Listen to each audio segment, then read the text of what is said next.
my opinion, a good book on ethics is not a book where you're always in agreement with the author. It's a book where you gets you thinking and makes you want to have a heated discussion with the author. And The Digital Public Square, at times, was a very good book on ethics. At times, I didn't overly care that much what they were covering, and they also just happened to leave out the one thing I wanted this book to cover the most. But overall, this was a book that had me thinking. And then the farther I went into the digital public square, the more it piqued my interest and the more I ended up wanting to come back for more. Welcome to Rev Reads, your home for book reviews from the perspective of a pastor. If you're new to the channel and want to discover more brand new and insightful books, please subscribe to the channel in order to stay up to date with my most current reviews.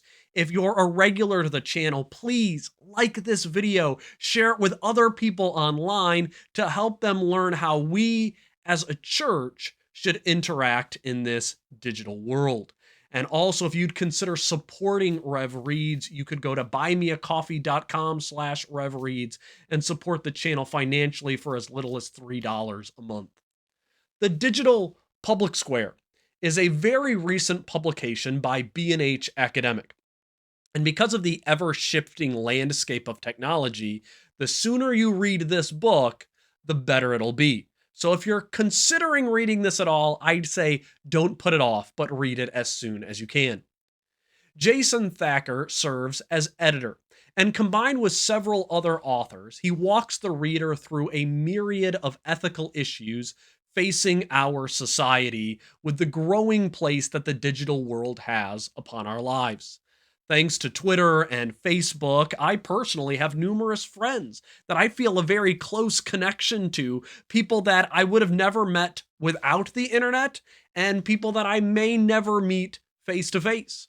As a pastor, I interact with my church in a way that is far different from how I expected pastoral ministry to be when I was in seminary.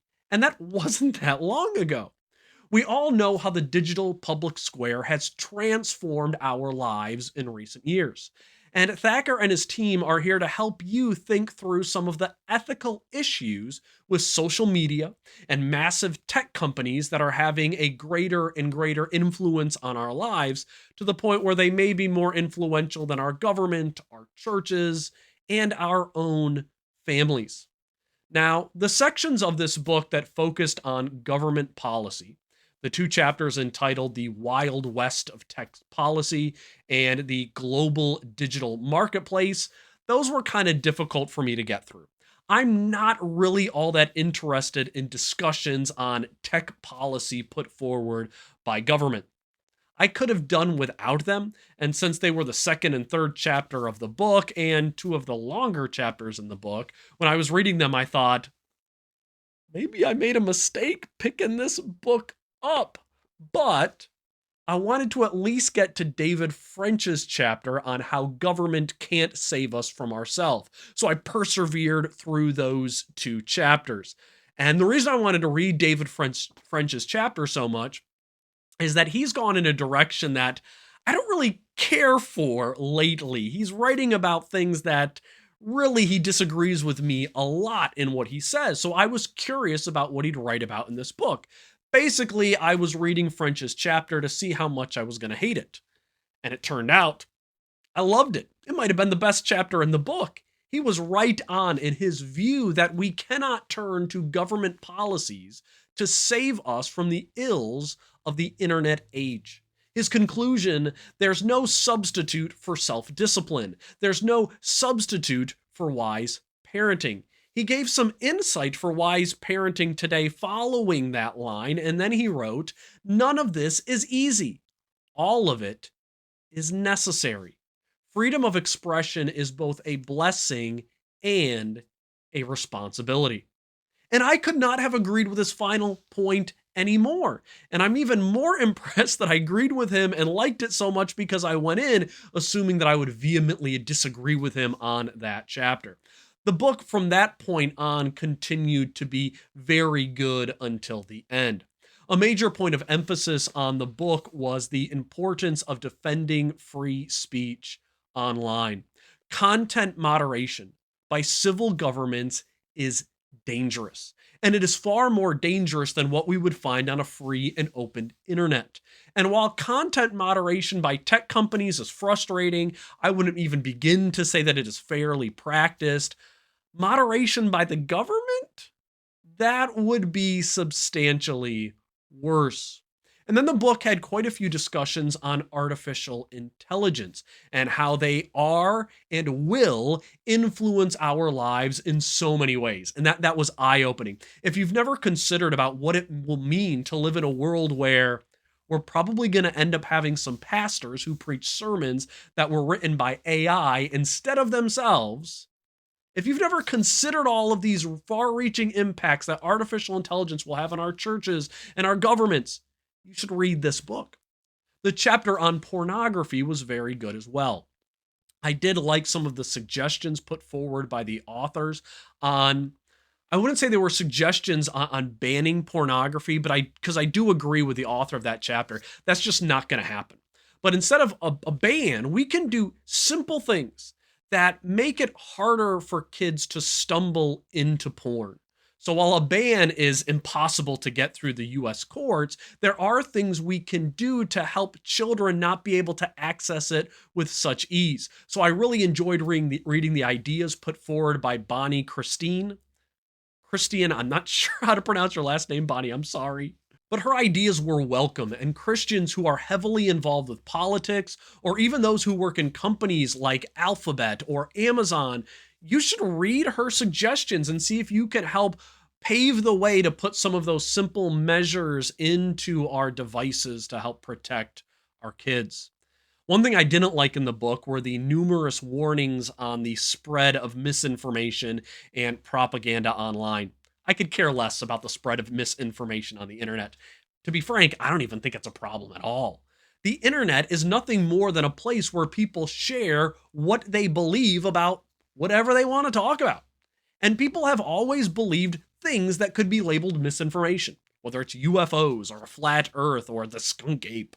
Thanks to the internet, though, they can find each other online. So what looks like all of this misinformation spreading like firestorms, it's really people just talking about the crazy stuff they've always believed. One of the things that's kind of surprised me about being a pastor is that very often at funerals and other events like this, people will come up to me and they'll tell me about some of the crazy stuff they believe. Misinformation isn't spreading anymore online, just people are more honest about what they believe because they found other people who believe the same crazy stuff. The book ends with a final section on a call for how the church should live in this digital age. I thought it was fine. Nothing mind-blowing in it, but still helpful. I really did enjoy their warning on how the internet is spreading envy more than any other sin, and I thought that was a very welcomed insight. Marxism and critical race theory are founded upon envy. And I think that's why there's a surge in popularity of that view, because the internet is feeding the envy that then feeds Marxism. The reminders that we can't, as a church, escape the digital public square is also important. Because I think a lot of us would prefer to just hit a reset button and not deal with any of the changes in our lives that have come from the internet. Maybe stay off of it as much as possible. But as a church, we got to engage people where they are. And where are people? They're on YouTube, Facebook, Instagram, text messaging, and more. That is where people are living, even if we don't like it. We also need to make sure that we guard our testimony online, that we show love and grace and compassion as Jesus Christ would. The one thing I wanted from this book the most, the one thing I wanted them to cover and they didn't, was a discussion of using pseudonyms online. I think that when people don't use their real name, it can make them cruel and thoughtless in ways that they would not be in their normal life. But on the other hand, there are some people who could easily get fired or doxxed if their real name was known. So how do we balance those two issues? I think it should have been a serious conversation in a book called The Digital Public Square, and I was looking for it, but it wasn't in the book. Overall, I thought this book was good. I'd say that it is above average. And as someone who has a YouTube channel, And I post teachings from my church online. So I'm especially glad that I have read this book. So if you have a significant part of your life that is on the internet with content that you're putting out, I really think that you should read this book. And if we're honest, we're almost all on the digital public square. We have digital lives. If you have a Facebook page or a Twitter handle, this is a book that's for you. It would be ideal for you to read the digital public square and think through these ethical issues in your life. And I would just suggest that if you're going to read this book, the first thing that you should probably do is look through the chapter titles. We need to remember that this is written by a collection of authors together, so you don't need to read one chapter and then the next and the next to get the whole book, but read through the subjects, see which ones would be the most applicable to your life and read those chapters. But I think a lot of the stuff that this book covers are important conversations that everyone in the church should be having.